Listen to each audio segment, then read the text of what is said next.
Bismillahirrahmanirrahim. Assalamualaikum warahmatullahi wabarakatuh. Jumpa lagi di dapur Idaman Wila Nasiri. Hari ini saya akan berkongsi dalam YouTube sesi masakan lagi ya. Ini saya akan tunjukkan cara membuat rendang ayam dengan puding belacan. Ini special sikit. Sebab apa kita cakap campur dengan puding belacan. Biasanya orang sebelah Kuala Pilah suka gunakan puding belacan ni untuk dicampurkan di dalam rendang. Okey, bahan-bahan dia ialah di sini semua dah dipotong. Bawang kecil dalam 10 ulas, kemudian halia, semuanya dipotong halia. Dan yang ini serai. Serai ni ditumbuk. Tidak pakai blender, kita tumbuk biar more kepada tradisional sikit. Dia lebih berserat kalau kita blender tu dia hancur terus kan. Yang ni nampak berserat. Ini serai dalam 5 batang. Kita potong-potong, kemudian kita tumbuk dengan lesung tumbuk.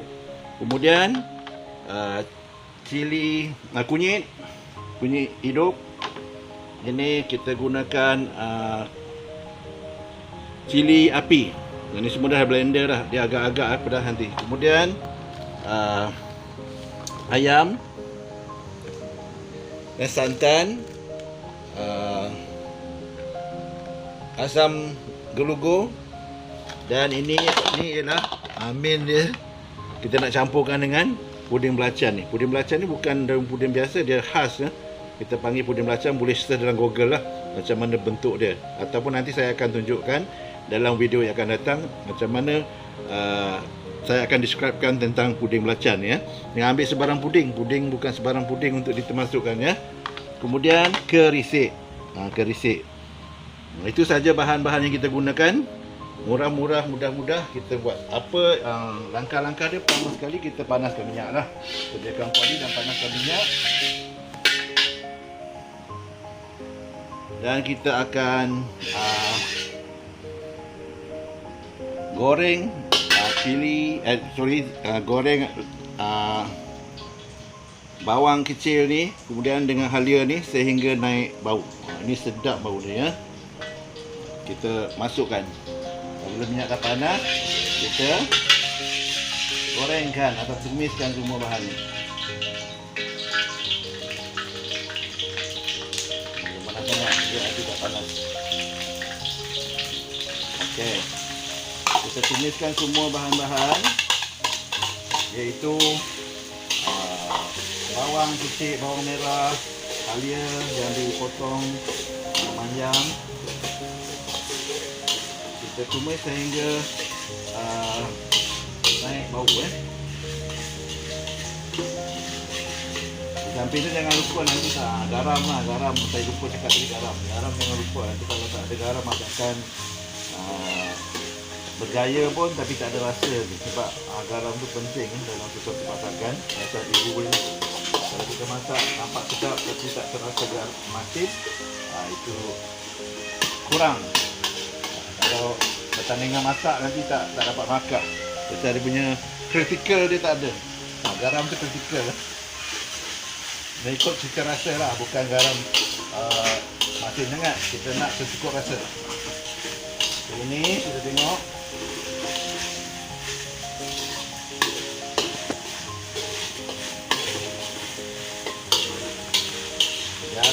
Goreng sehingga naik bau tak tumis sehingga naik bau. Rendang ni biasanya keistimewaan ni pada bau dia tu. Bau rendang tu, aroma rendang tu yang menaikkan selera. Dan inilah dia punya aroma. Aroma halia, aroma bawang putih, bawang merah, kemudian serai. Lagi apa lagi? Serai, lengkuas dan everything lah, yang herbs dan juga spicy yang kita gunakan.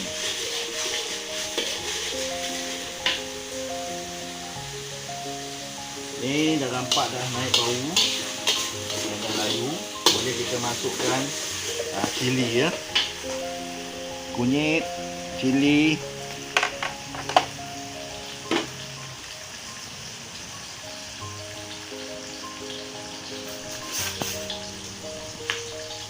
Kita nak gunakan banyak sikit lah.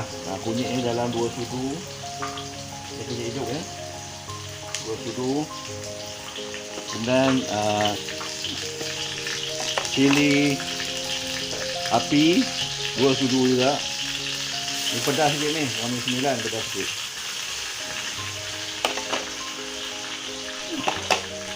Dan tu kita kacau ratikan dengan bawang-bawang tadi sampai naik minyak Ada masakan-masakan ni biasanya tunggu sampai naik minyak baru kita alih ataupun tambah lagi dia punya kandungan ni. Ini kita sebatikan cili api, kunyit dan juga bahan-bahan yang digoreng ni. Kita goreng juga dulu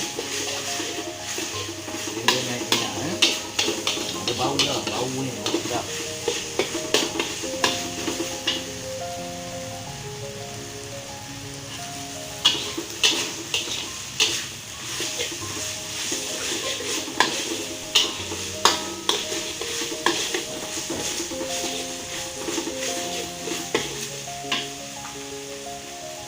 Okay, kemudian kita campurkan juga serai yang ditumbuk tadi ya. Kita naik bau dia. Gaulkan semua sehingga naik bau ya.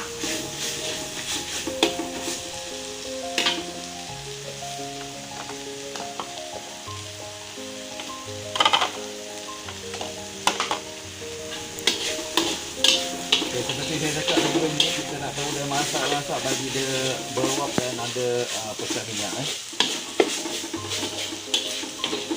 Jadi minyak tak banyak kan, dia tak adalah apa sangat, tapi kita pastikan dia dah meruap dulu. Untuk bagi masakkan rempah ratus ni dulu.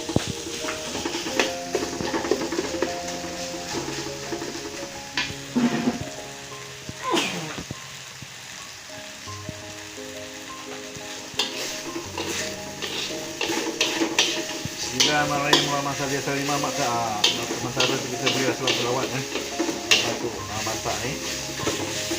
Nampaknya dah naik ni. Kita boleh campurkan dengan ayam kita tadi. Campurkan dengan ayam ni. Ni air pun tak apa.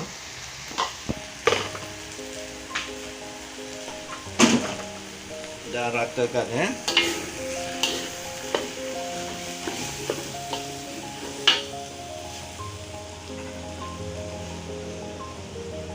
kena pegang sebab kuali ni dah berjalan. Kita sebatikan ayam. Sama juga kita kecutkan dulu dari ayam ni sebati dengan rempah ratus ni. Sebelum kita masukkan santan. Allahumma salli ala sayyidina Muhammad. Okey, kalau kita tengok kat sini ayam dan juga bahan-bahan rempah ratus itu telah pun sebati dan telah pun naik wap ni. Jadi sekarang ni boleh kita masukkan santan pula. Masukkan santan supaya ayam ni akan sebati dengan santan. Yang ni santan pekat ni. Ini dah santan. Kita kecutkan lagi ayam ni. Rendang ni kita tahu dia kena kacau lama sikit sebab nak pecatkan. Cuba kita tengok perbandingan rendang yang kita gunakan secara tumbuk dia lebih banyak nampak herba-herba dia macam ni kalau berbandingkan dengan kita blender halus. Dan kita buat tumbuk tu lebih aroma dia lebih menyerah kata orang. Tapi untuk makan sikit-sikit tak apalah, untuk komersial kalau nak buat jamuan ke gunakanlah blender secara automatik ni manual semua. Buat apa nak makan sendiri dan kuantiti yang kecil. Okay, kita biarkan kuah ni mendidih dan sedikit kering naik minyak dan kering, baru kita masukkan puding ni dan juga garam serta kita kita panggil Kerisik. kerisik. Kerisik ni untuk memekatkan dan buat colour rendang tu lebih menarik. Hitam-hitam sikit. Rendang Negeri Sembilan biasa hitam-hitam sikit. So yang ini kita kacau lah. Yang tak kacau lah nanti dia hangus bawah tu. Kacau sehingga sebati dan kering sedikit, dan baru campurkan dengan kita punya puding belacan tadi, dan juga last sekali kerisik. Di samping tu garam lah secukup rasa. Alhamdulillah, ayam ni pun dah agak separuh kering, jadi kita masukkan kerisik pula. Masukkan kerisik bagi nampak kerisik ni adalah min rendang sebenarnya. Tak ada kerisik ni bukan rendang lah. Kerisik ni biasanya ditaruh bersama rendang. Dan juga asam keping. Kita kacau balik.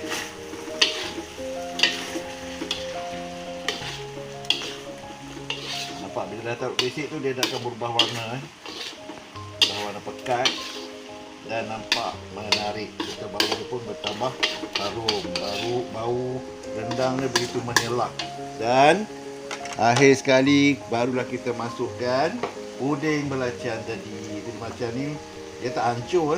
Dia ni masih still akan kekal dia bentuk dia macam tu, dengan tapi warna dia akan layu lah. Ni dia punya special. Ni biasanya kalau nak makan ni, kalau raya-raya di sebelah Kuala Pilah atau musim nanti, dia orang akan buat rendang ayam ataupun rendang daging dengan puding belacan. Kita gaulkan sehingga kering. Itu dah cara-cara membuat rendang ayam campur puding belacan. Tengok cantik kilat-kilat puding ni. Dan rendang pun berkilat-kilat, berminyak-minyak. Kalau makan mesti muncung pun berminyak-minyak. Okey, assalamualaikum warahmatullahi wabarakatuh. Alhamdulillah. Jangan lupa like, share and subscribe supaya kita boleh kongsi lagi resipi-resipi dan juga ilmu-ilmu yang lain. InsyaAllah. Assalamualaikum warahmatullahi wabarakatuh.